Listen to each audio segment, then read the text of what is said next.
magnetic helping hands clamp set. So this is a very versatile, I don't have any wires or anything or solder right now, but this is very versatile. So you see you have these little clamps here that are very easy to push down.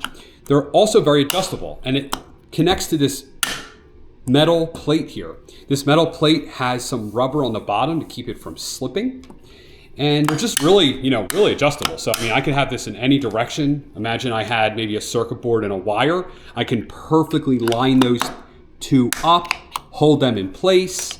So if I wanted to maybe hold this down and this, I have that connection there. And they seem to be pretty, there's no reason why this will not be able to hold a wire. So I'd say it's extremely strong. Not only do you have these over here, but you also have these little kind of tabs that stick out over here as well. So you could use these. These are rubber coated so that they would grab pretty well. You see that? It's pulling it apart. And again, this is a steel plate.